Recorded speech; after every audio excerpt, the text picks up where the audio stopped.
ज़िले निज़ामाबाद के यरगटला मुकाम पर वाक़ई MPPS उर्दू स्कूल के तलबा ने हरिता हरम प्रोग्राम के तहत स्कूल के अहाते में शजरकारी को अंजाम दिया।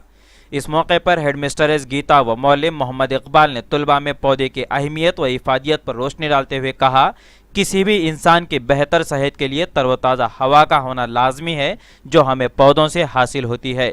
इसीलिए हम तमाम को शजरकारी अंजाम देते हुए इन पौधों की हिफाजत करनी चाहिए, जो माहौल को साफ़ व शफ़ाफ बनाए रखते हैं। हुकूमत तेलंगाना के जानिब से चलाए जा रहे इस प्रोग्राम में मदरसे हाजा के असातिज़ा गीता, मोहम्मद इकबाल, हेमालता के अलावा स्कूली तलबा ने भी हिस्सा लिया।